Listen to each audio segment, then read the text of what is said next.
দেখতে পাচ্ছি আজকে নতুন একটি রাজনৈতিক দল, তারা নিজেদেরকে বড় দল দাবি করে এবং তারা নিজেদেরকে দাবি করছে তারা ক্ষমতায় চলে আসছে। আরে ভাই, ক্ষমতা আসা এত সহজ না। চাঁদাবাজি করবেন, টেন্ডারবাজি করবেন, ভোট কেনার আপনি পরিকল্পনা করবেন, আবার হাওয়া ভবন তৈরি করার চেষ্টা করবেন, আবার মানুষের উপর জুলুম করার চেষ্টা করবেন, নারীদের উপর স্লেট শেমিং করবেন, সাইবার বুলিং করবেন, হ্যারাসমেন্ট করবেন। এই ধরনের যদি আপনাদের অ্যাক্টিভিটিস থাকে, সেই পুরাতন রাজনৈতিক কালচার আপনারা রেখে যান, তাহলে আপনাদেরকে এই জনগণ লাল কার্ড দেখাবে।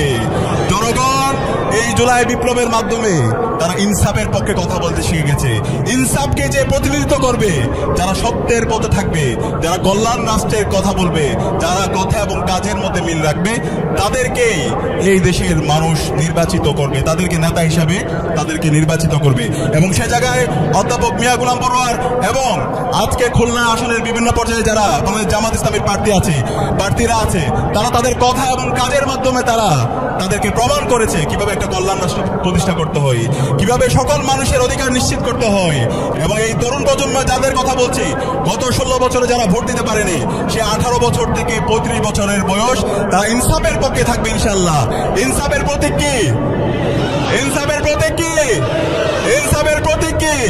দাঁড়িপাল্লা ইনশাআল্লাহ। তোর তারুণ্যের প্রথম ভোট, তারুণ্যের প্রথম ভোট ইনশাআল্লাহ দাঁড়িপাল্লা ইনসাফের প্রতীক। এই ইনসাফে বিজয় হবে। আগামীর যে বিপ্লব হবে সেটা হবে ইনসাফের বিপ্লব ইনশাআল্লাহ।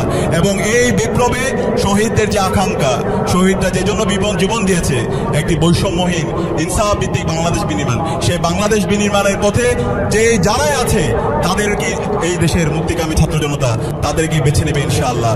এবং আমরা আজকে আমাদের এই বাংলাদেশে অসংখ্য সমস্যা দেখতে পাই। এই সকল সমস্যাগুলো নেতৃত্বের অযোগ্যতার কারণে, আমাদের সঠিক সময় সঠিক পলিসিগুলো ঠিক না করার কারণে আমাদের এই সংকটগুলো দিনে দিনে প্রকট থেকে প্রকটতর হয়েছে।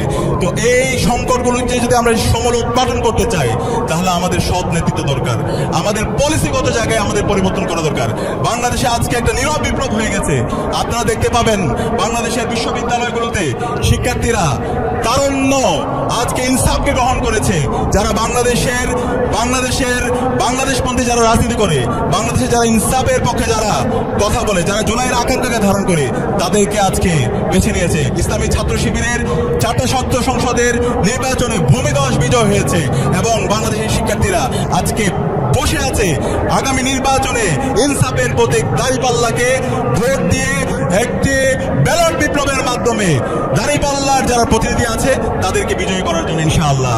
এবং সেই জায়গায় আমাদেরকে ভোট দেওয়ার পাশাপাশি আমাদের প্রত্যেকটা কেন্দ্রকে নিরাপদ রাখার দায়িত্ব হচ্ছে আমাদের। এখানে যারা যুবক এবং তরুণরা আছে তাদেরকে প্রত্যেকটা কেন্দ্র পাহারা দিয়ে সকল ভোটারদের, আমাদের মাদের, আমাদের বোনদের এবং আমাদের চাচাদের এবং আমাদের সকল ভোটারদের তারা যেন নির্বিঘ্নে। জুলাই বিপ্লবে যখন আন্দোলন হচ্ছিল, আমার প্রতিদিন পরোয়ার ভাইয়ের সাথে কথা হতো। যখন খুনি হাসিনা ইন্টারনেট ব্ল্যাক আউট এবং কারফিউ জারি করছিল, ঠিক আগ মুহূর্ত আমি পরোয়ার ভাইয়ের সাথে কথা বলছিলাম। আমি বলছিলাম এই যে গণবিপ্লব, শিক্ষার্থীরা বাংলাদেশের প্রতিটি প্রতিষ্ঠান থেকে তারা রাজপথে নেমে এসেছে। শহীদ আবু সাইদ 2 হাতকে প্রসারিত করে তার জীবনকে উৎসর্গ করেছে। শহীদ ওয়াসিম, শহীদ আলী রায়হান থেকে শুরু করে সারা দেশের মুক্তিকামী ছাত্র জনতা রাস্তায় নেমেছে।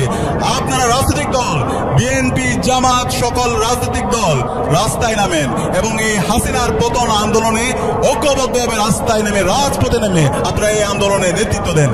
তখন আমি যখন পরোয়ার ভাইকে বলেছিলাম, পরোয়ার ভাই সাথে সাথে বলেছিল এই আন্দোলনের সাথে জামাত ইসলামীর একত্রতা আছে। খুনি হাসিনার পতনের জন্য যাই করা দরকার তাই করার জন্য জামাত ইসলামী প্রস্তুত আছে। একই সাথে দুর্ভাগ্যের বিষয়, তখন তিনি বাংলাদেশের মেজর পলিটিক্যাল পার্টির সাথে যোগাযোগ করেছিল, বিএনপির বড় বড় নেতাদের সাথে যোগাযোগ করেছিল। তখন তারা বলেছিল ছাত্ররা এখন যা ভাবতেছে আমরা তাই ভাবতেছি না। ছাত্ররা এখন যে খুনি হাসিনার পতনের দাবিতে আন্দোলন করছে সেটা নিয়ে তাদের কোনো ভাবনা নাই। তারা তখন বিলাসিতায় ব্যস্ত ছিল। কিন্তু আজকে তারা বড় বড় বিপ্লবী সাজার চেষ্টা করছে। আমরা আপনাদের এই আসনের যে প্রতিনিধি অধ্যাপক মিয়া গোলাম পরোয়ার, সেই মিয়া গোলাম পরোয়ার আজকে একদিনে তৈরি হয়নি। দীর্ঘ ফেসিবাদী আন্দোলন, লড়াই, সংগ্রাম এবং জেল জুলুমের মাধ্যমে আজকে আজকের অধ্যাপক মিয়া গোলাম পরোয়ার তৈরি হয়েছে। বিগত ফ্যাসিবাদী আমলে 7.5 বছর তিনি জেলের মধ্যে খুনি হাসিনা তাকে বন্দী করে রেখেছিল। দিনের পর দিন, বছরের পর বছর বিভিন্ন মিথ্যা মামলায় অধ্যাপক মিয়া গোলাম পরোয়ার ভাইকে নির্মম নির্যাতন নিষ্পেষণ করা হয়েছে, রিমান্ড দেওয়া হয়েছে। অধ্যাপক মিয়া গোলাম পরোয়ার ভাই কথা এবং কাজের মধ্যে মিল রেখেছেন। তিনি যখন এমপি নির্বাচিত হয়েছেন তখন দেখিয়েছেন একটা কিভাবে কল্যাণ রাষ্ট্র প্রতিষ্ঠা করতে হয়, কিভাবে মানুষের মুক্তির জন্য কাজ করতে হয়, কিভাবে কৃষক, শ্রমিক, মজুর থেকে শুরু করে নারী, পুরুষ, ছাত্র সবাইকে একসাথে নিয়ে কাজ করতে হয়, কিভাবে ন্যায্যতা নিশ্চিত করতে হয়। আপনাদের এই অঞ্চলে ওই সময়ে প্রায় 350 কোটি টাকার তিনি কাজ করেছেন, কিন্তু একটা পয়সার দুর্নীতি তার বিরুদ্ধে কেউ তুলতে পারে নাই। আমরা এই ধরনের নেতা চাই যারা তাদের কথা এবং কাজের মধ্যে মিল থাকবে। অধ্যাপক মিয়া গোলাম পরোয়ার এমন একজন নেতা, সরকারের যে বাজেট আছে, আপনাদের ম্যান্ডেট পেয়ে অধ্যাপক মিয়া গোলাম পরোয়ার ভাই তো নির্বাচিত হবে ইনশাআল্লাহ।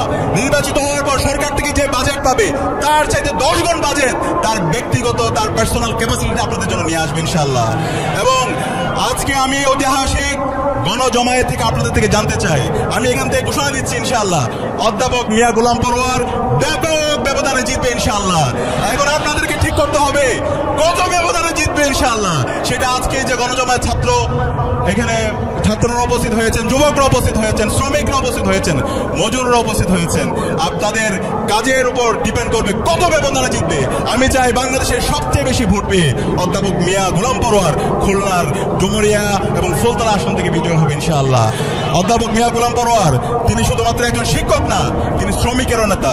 দীর্ঘদিন ধরে এই অঞ্চলের মানুষের, শ্রমিকের মুক্তির জন্য, তাদের ন্যায্য অধিকারের জন্য তিনি কাজ করেছেন।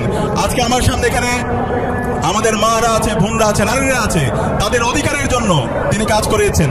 আজকে আমরা বিভিন্ন ধরনের নারীদের এম্পাওয়ারমেন্ট নিয়ে, তাদের অধিকার নিয়ে বিভিন্ন ধরনের বয়ান শুনতে পাই, কিন্তু এই নারীদের এম্পাওয়ারমেন্টের যারা কথা বলে তারাই নারীদের উপর বিভিন্ন ধরনের শোষণ করে। আমরা এই নারীদের, আমাদের বোনদের প্রকৃতপক্ষে আমরা তাদের নিরাপত্তা নিশ্চিত করতে চাই।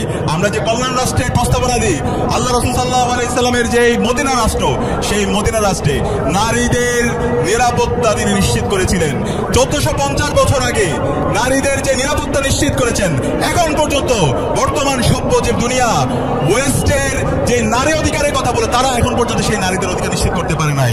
ইনশাআল্লাহ এই বাংলাদেশে যখন কল্যাণ রাষ্ট্র প্রতিষ্ঠা হবে, আমাদের মারা, আমাদের বোনরা, তাদের নিরাপত্তা নিয়ে তাদের ভাবতে হবে না। আমাদের এই অঞ্চলের সকল মানুষের তাদের যে প্রত্যাশা, তাদের যে আকাঙ্ক্ষা, তাদের যে ন্যায্যতা, সেটা নিশ্চিত করা হবে ইনশাআল্লাহ। সম্মানিত উপস্থিতি, আজকে এখানে ছাত্ররা উপস্থিত আছে। এই যে জুলাই বিপ্লব হয়েছে, এই জুলাই বিপ্লব এই দেশের ছাত্ররা নেতৃত্ব দিয়েছে, রাজনৈতিক দলগুলো আন্দোলন সংগ্রাম করেছে, কিন্তু সেই আন্দোলনগুলো সফল হয় নাই। কিন্তু এই ছাত্ররা এই জুলাই বিপ্লবে তারা আন্দোলনের শুরু থেকে শেষ পর্যন্ত নেতৃত্ব দিয়েছে, জীবন দিয়েছে এবং নতুন বাংলাদেশ নিয়ে এসেছে। এই প্রজন্ম সত্যকে সত্য বলতে শিখে গেছে, তারা প্রতিবাদ করতে শিখে গেছে।